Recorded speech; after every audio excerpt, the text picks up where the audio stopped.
Before you listen to these stories, take a second and look around the room you're in right now, because the people in these stories thought they were safe too. One of them was sleeping in his own backyard when a stranger tried to open his tent. Another drove to a beautiful house to buy furniture, only to realize someone else was already inside watching him. And the last one woke up at 2 in the morning to the sound of someone swimming in his pool, even though he was supposed to be completely alone in the house. These are 3 true stories about strangers who appeared where they absolutely should not have been. And after hearing them, you might double-check your doors tonight. I was 8 years old, sleeping in a tent in my own backyard. It was supposed to be my first real camping experience with my older brother. The night felt exciting at first. The fire pit had burned down, the backyard was quiet, and we were zipped inside our sleeping bags inside the tent. I thought the scariest thing that night would be bugs or strange noises from the trees. But sometime after midnight, I suddenly woke up and realized something was very wrong. For a few seconds, I didn't remember where I was. The inside of the tent was dark except for faint moonlight shining through the fabric. Then it came back to me. Backyard camping. I turned my head toward my brother's sleeping bag, expecting to see him sleeping. Instead, it was empty. Completely empty. The zipper of the tent was still closed, so I assumed he must have gone back inside the house because he couldn't sleep. But suddenly, I didn't like being alone in the tent anymore. Something about the silence outside felt strange. The backyard was too quiet. My heart started beating faster for no clear reason. I slowly crawled toward the zipper and decided to peek outside before leaving the tent. I just wanted to make sure everything was normal before running across the dark yard back to the house. The moment I peeked outside, my stomach dropped. Someone was sitting by the fire pit. At first, I thought it might be my brother or my dad checking on us, but as my eyes adjusted to the darkness, I realized it wasn't either of them. It was a grown man sitting in one of the chairs, facing directly toward the tent. He wasn't moving. He was just sitting there, watching. The worst part was that if I could see him, he could definitely see me. I gasped quietly and immediately zipped the tent closed again. My heart was pounding so loud it felt like it might give me away. I crawled back into my sleeping bag and stayed completely still, hoping the man outside thought the tent was empty. Then I heard the sound by the fire pit move. The sound was small but terrifying in the quiet backyard. Footsteps followed, slow footsteps walking across the grass. Each step sounded closer than the last. Suddenly, the moonlight coming through the tent wall disappeared for a moment. A shadow appeared on the fabric. The man was standing right outside the tent. I stopped breathing. I thought if I stayed perfectly still, maybe he would believe nobody was inside. Then I heard the sound that still gives me chills to this day. The tent zipper slowly started moving downward, just an inch at first. The sound was quiet, but painfully clear in the silence of the night. Most tents have a tiny gap near the bottom where the zipper doesn't fully seal. I had never noticed it before, but that night something appeared in that gap. An eye, a human eye pressed against the opening, staring directly at me. I could see the white of it even in the dark. The eye squinted slightly, almost like the person outside was smiling. The zipper moved another inch, and that's when I finally screamed. I kicked out of my sleeping bag and scrambled backward, knocking into the tent poles in panic. Outside, I heard footsteps suddenly sprint across the yard. At the same moment, the back porch light turned on, and my dad burst out of the house yelling. By the time he reached the fire pit area, the man had already disappeared into the darkness. Weeks later at school, during recess, I was standing near the fence when a man on the other side called out to me. He asked me for directions, then suddenly said my name. My heart dropped the moment I heard his voice.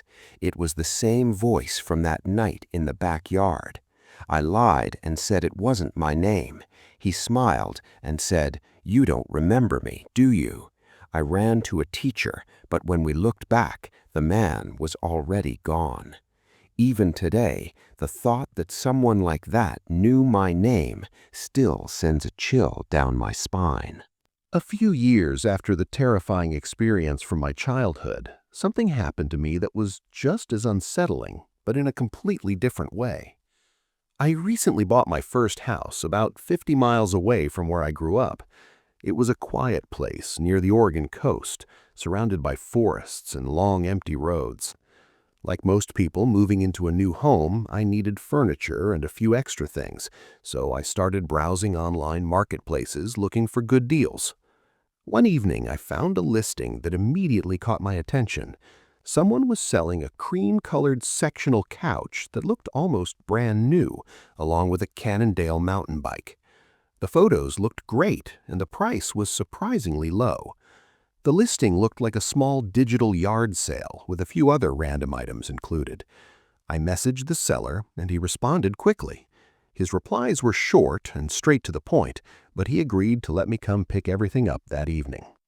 I timed my drive so the sun would still be up when I arrived. I grabbed the keys to my truck and started the drive toward the address he sent. According to the map, the house was located right on the coastline. When I looked at the satellite view, I saw a long driveway leading through trees toward a massive house sitting on a cliff overlooking the Pacific Ocean. The place looked like something a millionaire would own. When I finally reached the road leading to the property, the area got noticeably quieter. Tall trees lined both sides of the road, and every so often there would be a long, private driveway disappearing into the woods. Eventually, I reached the correct turn. A dirt driveway led through a tunnel of trees before opening into a huge clearing with the house sitting at the top of a small hill. I parked near the front of the house next to an old sedan that looked completely out of place. The house itself looked expensive and well-maintained, but the car sitting there looked like it had barely survived the last decade. When I walked up to the front door, I noticed a yellow sticky note attached to it. It said, "Doorbell broken. Please use back door." That seemed a little strange, but I didn't think much of it. I messaged the seller, letting him know I had arrived, and started walking around the side of the house. All of the windows I passed had their blinds completely closed. When I reached the back deck, the view was unbelievable. The property ended at a cliff that dropped straight down to the ocean. Waves were crashing against the rocks far below. I knocked on the sliding glass door and waited. No answer. I knocked again and checked my phone, but the seller hadn't read my message. After a minute or two, I sat down in one of the deck chairs facing the ocean, figuring maybe he was busy inside. The sunset over the water was incredible. I even walked closer to the edge of the property to take a photo. When I turned around and started walking back toward the house, something immediately felt wrong. Every single window in the house now had its blinds open, and standing at each window was a person. They weren't moving. They were just standing there, perfectly still, staring directly at me. At first, I honestly thought they might be mannequins or some kind of prank, but as I stepped closer, I noticed something that made my skin crawl. Every single one of them was smiling, not laughing, not waving, just standing there with the same unnatural smile, watching me. That was the moment I decided I had seen enough. I quickly walked back to my truck and drove down the long driveway without looking back. But curiosity got the better of me once. As I reached the end of the driveway, I glanced toward the house. The front door was open now, and a man was standing on the porch with his hands in his pockets, silently watching me leave. Later, I learned the actual homeowner wasn't even in town that week. Whoever those people were, they were never supposed to be inside that house. And to this day, I still wonder what would have happened if I had stayed in that backyard any longer. I lived with my parents in a quiet neighborhood in Pennsylvania. Our backyard is huge, and the best part about it is the pool area behind the house. There's a pool house, a patio, and behind that is a thick stretch of woods that runs for almost half a mile. It's private, peaceful, and usually completely empty. My parents had gone out of town for the weekend, and for once I had the house to myself. So I decided to do something I almost never get to do: throw a small pool party. It wasn't anything crazy, just around 20 friends coming over, music playing, people hanging out by the pool, maybe a couple games and drinks. Earlier that afternoon, I started setting everything up in the backyard. Folding tables, coolers, speakers, lights around the patio.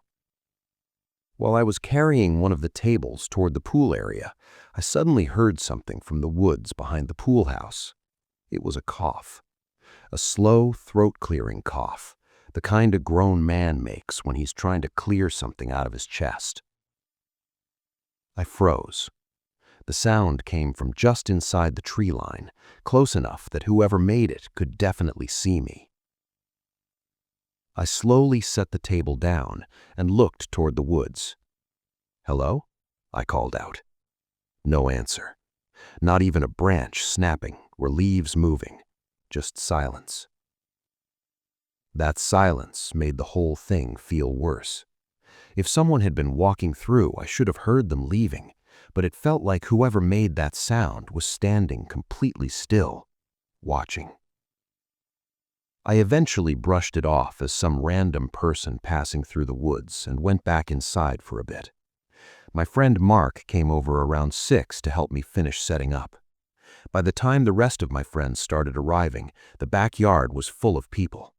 Music was playing, people were laughing, some were swimming, some were playing games around the patio. With that many people around, the woods didn't feel creepy anymore, but every once in a while, I caught myself glancing toward the trees. The party lasted until around 1 in the morning. Slowly, everyone started leaving, and eventually it was just me cleaning up a few things before heading inside. The backyard was quiet again. The pool lights reflected across the water, and everything looked normal. I did one last walk around the yard just to make sure nothing was left outside. The woods looked empty. I locked the sliding glass door and went upstairs to get ready for bed. About an hour later, I was lying in bed scrolling on my phone. The house was completely silent. Just when I started drifting toward sleep, I heard a splash. Not a small splash like something falling into the water. It sounded exactly like someone jumping into the deep end of the pool. My eyes opened instantly. I sat up in bed, listening carefully. A few seconds later, I heard it. The sound of someone swimming. I slowly got out of bed and walked toward my window that overlooks the backyard. I didn't turn on any lights. I didn't want whoever was outside to know I was there. When I looked down at the pool, my stomach tightened. A man was swimming calmly from one end of the pool to the other. Not splashing around, not drunk, just smooth, steady strokes through the water like he belonged there. At first, I tried to recognize him. I knew everyone who had come to the party, and this wasn't any of them. When I leaned closer to the window, the pool lights illuminated his face just enough for me to know something was seriously wrong. I had never seen this man in my life. I yelled out the window, "Hey, who is that?" The man immediately stopped swimming and slowly looked up toward my window. For a few seconds, we just stared at each other. Then he slowly swam to the shallow end, climbed out of the pool, and started walking toward the house. Not running, not hesitating, just walking straight toward the sliding door, like he already knew where it was. That's when I heard it downstairs. The sliding door opening. I know I locked it earlier, I'm positive I did, but I heard it slide open and then close again. My heart started pounding as I heard wet footsteps moving across the hardwood floor below me. Slowly, step by step, the footsteps reached the stairs. The creaking steps echoed through the house as he climbed higher. Then, the hallway floor outside my bedroom creaked. He stopped right outside my door. Water was dripping on the floor. Then, the handle moved, once, twice, 3 times. Finally, he knocked. 3 slow knocks. I shouted that I had already called the police. There was a long silence. Then I heard the footsteps turn and rush back down the stairs. Minutes later, the front door slammed shut. When the police arrived, the only evidence left behind was a trail of water leading from the pool all the way to my bedroom door. The most disturbing part about these stories isn't what happened. It's what didn't happen. None of those strangers were ever caught, which means somewhere out there, those same people are still walking around, still watching, still waiting for the next opportunity. And the scary truth is, most people never expect danger to show up in their own backyard, their own house, or right outside their window. So before you go to sleep tonight, make sure your doors are locked. Make sure your windows are closed. Because sometimes the scariest stories aren't about monsters, they're about real people. And real people can be far more terrifying. If this video gave you chills, subscribe, because the next story might make you sleep with the lights on tonight.